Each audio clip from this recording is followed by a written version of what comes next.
The first one is the entire Bible, the word of Almighty God. Respected sir, you are a great research scholar of Christianity as you claim. Till now, 8:40 p.m. 10th May, till now, not a single Christian scholar of high eminence has ever claimed that this entire Bible is the word of Almighty God. Not a single. I challenge you to produce one academically. Not one. And the learned people, I'm not talking about Jerry, I'm talking about learned people of Christianity. Learned people of Christianity, they say that this Bible basically has three categories of authors. And these three categories of authors are supposed to be. That statement, supposed to be. Why? Even the highest people cannot claim it is true. So they are supposed to be. The three authors of the Bible, according to them, are the Almighty God supposed to be, the holy prophets, and the historians. And the statements of these three authors are mixed up so much. In other words, I would say, in inverted commas, united so much, it is impossible to disunite them. It is unidentifiable which statement in the Bible belongs to God, which belongs to the prophets, and which belongs to the historians, except that on the basis of reference and context with an analysis, it might be understood, might be this is a statement of God, might be this is a statement of the prophet, might be this is a statement of the historian. But no author has ever claimed or scholar claimed of Christianity that the entire Bible is the word of God. Secondly, the word Bible, many non-Muslims and Muslims think means the book revealed to Jesus, Moses and David. And many Muslims sometimes they think the Torah, Zabur and Injil in the Quran is the Holy Bible. Torah, Zabur and Injil are not the Holy Bible. I request my Muslim brothers and sisters not to go beyond the Christian scholars. The Christian scholars themselves do not say that this is the Torah, Zabur and the Injil. They say supposed to be. Meaning this is what we think. We are not sure about it. This Bible, the Old Testament and the New Testament, with the two major portions. The Old Testament said to be the books written before Jesus, may peace be upon him. And the New Testament said to be the books written after Jesus, may peace be upon him. I would repeat again. Old Testament, books written before Jesus. New Testament, books written after Jesus. The book at the time of Jesus is not there in any Bible of the world. It is after, it is before, not at the time of Jesus. The God came and the entire Christian world doesn't have what the God said by his own words. It is inspired, this. Inspired. Inspire, it's not revelation. He said, what is the proof about Muhammad sallallahu alaihi wasallam getting the revelation? At least I can give several proofs. The biggest proof, Hufaz al-Quran.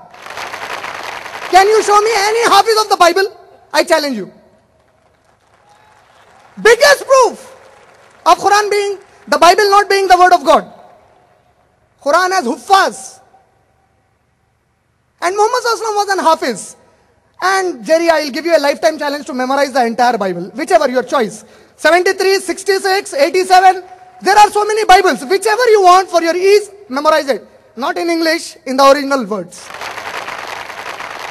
But you must be wondering, my topic is divinity of Jesus. Why am I quoting about Bible so much?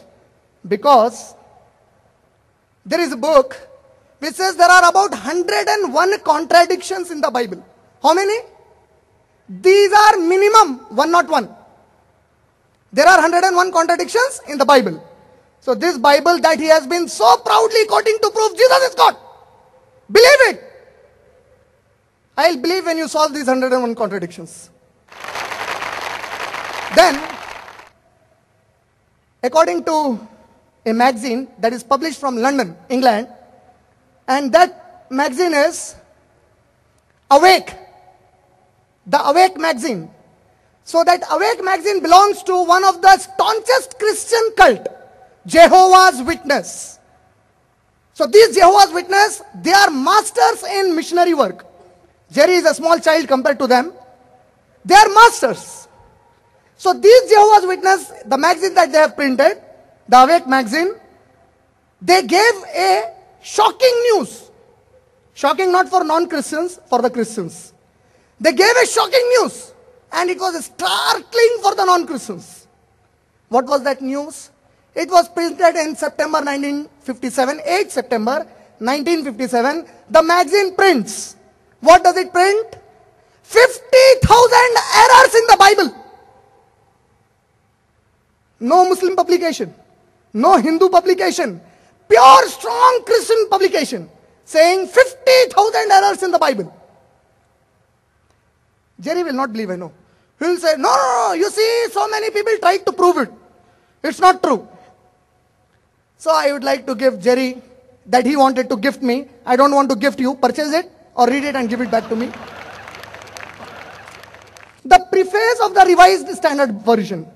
The preface of the Revised Standard Version, it says, the King James Version has serious defects. What is King James Version? It is also the Holy Bible, Word of God. What is Revised Standard Version? It is also the Word of God. So this Word of God was corrected by 32 eminent scholars of Christianity, backed by 50 denominations. And Jerry and the Sakshi team was not one of them. They said King James Version has serious defects. The Word of God has serious defects. Who is correcting it? The man. But again the question remains, why am I quoting on the Bible so much? The reason for that is very simple. With 101 mistakes and about 50,000 errors in the Bible, yet there is not a single unequivocal statement of Jesus where he said, I am God or worship. Not one statement with so many mistakes, that mistake is still not there in it. There is not one verse where Jesus ever said, I am God or worship me. Now what the problem? Jerry, I know Mr. Imran will quote this. I know Mr. Imran will quote this. So childish. Whatever I am going to quote, I know I will be quoting from the Bible. If I say, I know Jerry, you will quote from the Quran some ayat. I know the popular ayat you people quote. If I guess it, it's nothing great. The interpretation becomes very important. So he said, he quoted my Calling to Islam book. This is the book that I had written and published. So he quoted this book. In this book he said, I quoted one verse, I quoted another verse. You see, Brother Imran doesn't quote after that. So if I quote after that, I find that whatever I am quoting is contradicting with what is coming afterwards. You understand? If I quote a verse of Jesus where Jesus said, I am not God, the verse he quotes, it says, I am God. So first Christianity should solve that problem. Which one we should quote? Yet, in the entire Bible, again, lifetime challenge for him. Entire Bible, I will arrange an entire session only for that answer. Show me one verse in the entire Bible where Jesus said, I am God, or where he said, worship me. Not a single.